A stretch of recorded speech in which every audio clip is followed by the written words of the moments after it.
All right, folks, welcome back to the Land Fixer Podcast. I'm Logan, your host, where we talk all things land. So we're in episode 2 of a little series here where we're talking about sort of retail investment strategies. Okay, so when most people get familiarized with land investing, it's typically in flipping. If you aren't aware, flipping is pretty simple. Effectively, what you're doing is you're going to buy undervalued land, typically anywhere between 20 to 50% of retail value, usually from a distressed seller, someone out of state, someone who inherited the property, so on and so forth. Then you bring it to market through any number of methods and you try to make the spread, right? This is a simple but complex model. So we will go in depth on that later. We do that. I am an active land flipper. But, right now we're focused on what can you do with just money that's sitting around, right? So maybe you have it invested in something that's low yield.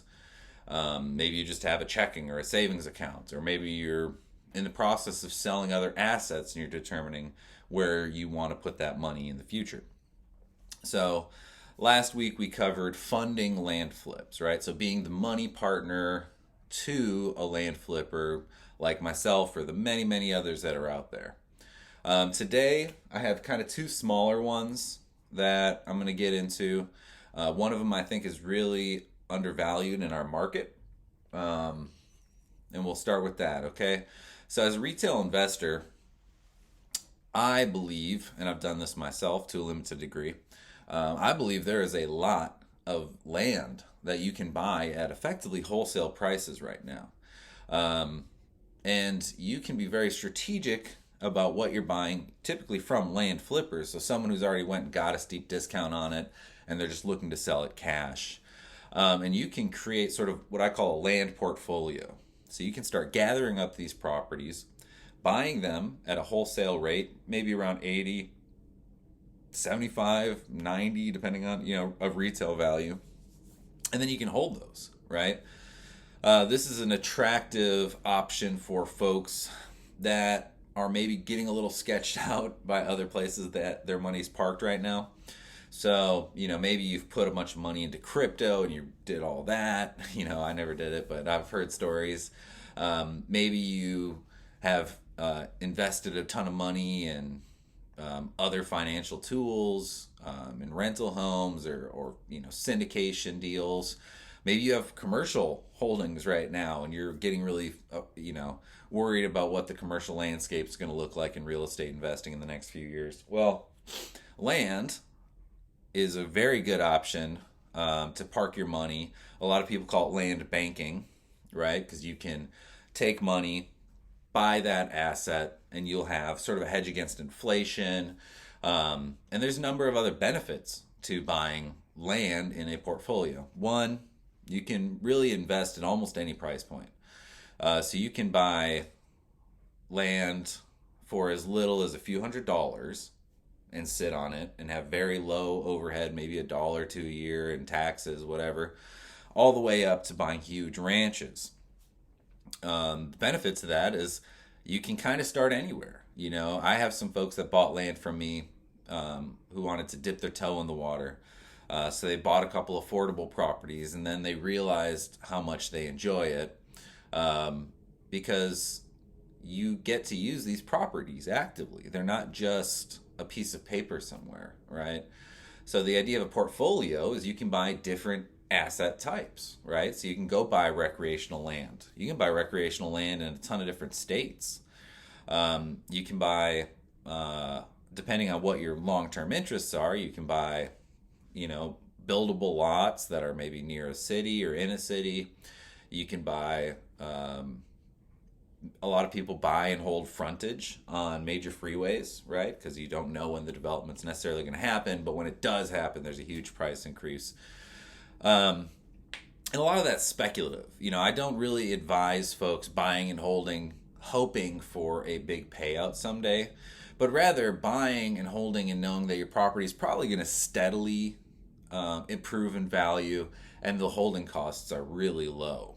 And the more land you get and the higher value land that you get, you also have the potential for future projects. Other stuff that I talk about, whether it's subdivision, whether it's rezoning, whatever. There's a bunch of different ways to improve land so that you can have it, hold on to it, and when you need to sell it, you can go through maybe some very feasible, doable steps to make it marketable, to force appreciation, and then to cash out at some point. So yeah, the major value there is you can spread your risk out over multiple markets. It's really easy to own land all over the country. So if you treat it like a portfolio, like somebody might buy an index stock. I don't know a lot about this stuff, but the idea is you kind of buy maybe higher risk and lower risk and medium risk, and you offset the risk levels with the different types of assets that you purchase. Well, you can do the same thing with land, right?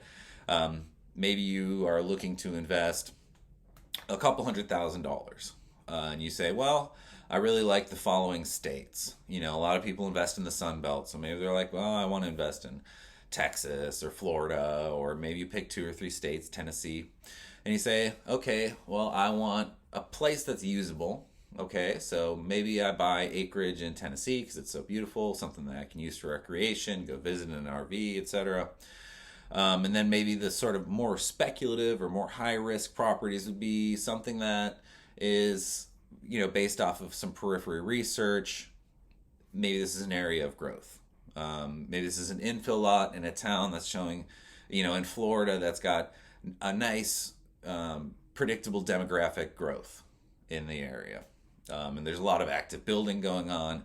And if I buy this property in this neighborhood and hold on to it for 2, 3, 4, 5, 10 years, I know that when I sell it, not only am I going to not lose my money to inflation, but that asset's going to potentially go up, a pretty serious amount in appreciation.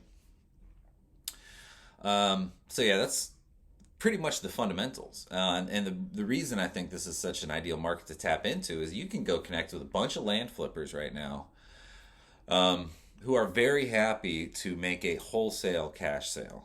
So I've done this in the past where I get a property under contract and I'll go shop it to my list of investors who I know are interested in buying land as an asset. And say, hey, who wants to buy this? I know I can bring it to market, and within 3 to 6 months, I'll say sell it for $100,000. But if somebody wants to sign this now, I'll assign the contract over for $80,000. You can save $20,000. That's built-in equity the second that you buy it, and then review it. Maybe this is something that'll appreciate, so on and so forth, and maybe it's a fun property to own. People in our industry have kind of classified it as man jewelry. Some folks just like to own a ton of land. It's a really good feeling, honestly. And typically the holding costs are really low. So one thing you would want to avoid is, for example, buying a property in an area that has, you don't really want to be paying HOA fees or POA fees. You don't really want to be doing maintenance on a property, so you don't really want to buy a portfolio property that you need to have the lawn mowed on a regular basis or things of that nature. But for the most part, you can buy a lot of land that you don't have to do anything with. Okay, so that's my first retail. I call that the land portfolio. The second one is pretty fun. I call it the cut and flip. Okay, I have a friend of mine who engages in this somewhat regularly, and I haven't done it myself yet, but I've been very tempted on a few properties. But the idea is you can go buy large acreage. What's a good example? Say we'll use Texas. So say you go buy 100 acres in Texas.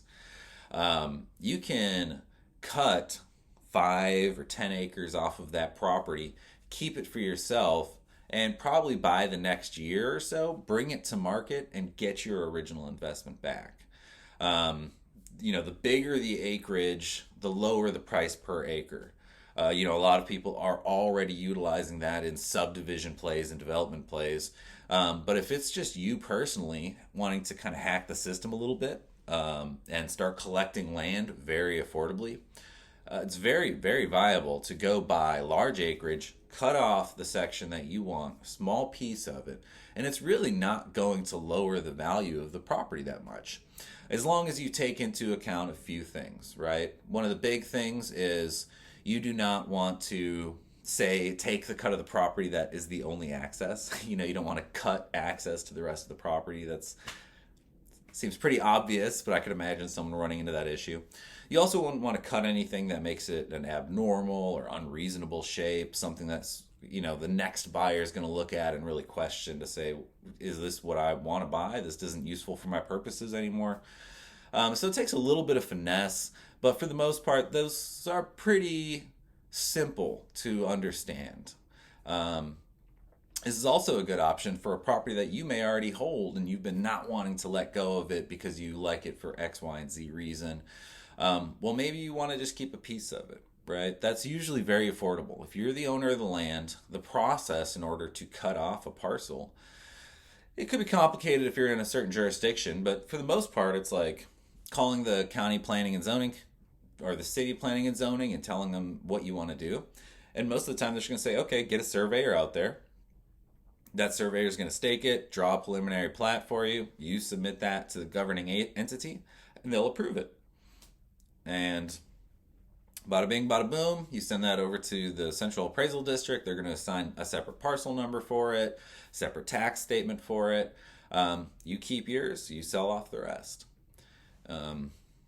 This is, like I said, I think this is a very approachable, very simple way for somebody who's looking to start building a little collection of land and try to hack it, right? Try to get it free or get it very close to free. I think if we didn't already have so many different ways that we're trying to leverage land in our business as an asset, this is one that maybe I'll pursue in retirement, right? See how many free pieces of land that I can get using that strategy. And if you combine that, say you're really ambitious, in certain areas you can get very affordable financing, right? So you could go get, say, a Texas ag loan, go buy 130 acres, cut 10 acres off, and within a few months just relist it as 120 acres. And you're probably not going to see a huge difference in value, especially if you can do it on a property that, say, you bought from a wholesaler, so you already bought it at a discount, kind of combine A and B here. Or just find property that just has terrible marketing behind it. You see this all the time. Most real estate agents don't really know how to make land appealing. They don't know how to tell the story about land. So they just take GIS photos, slap it into the MLS, and off they go. So because of that, there's a lot of properties that when you're scrolling through the MLS or you're looking at Zillow or lands.com or whatever listing service, and it just looks unattractive. And that can cause people to not buy it. So I know a lot of land investors, a lot of successful land investors who just run through those listings all the time. Find the worst marketed property, lowball them. People aren't visiting the property. Call 50 listings. See how many agents actually answer the phone. That's how, and then reach out to the owner directly. Be like, hey, I'm trying to buy this property. Your agent isn't even answering the phone.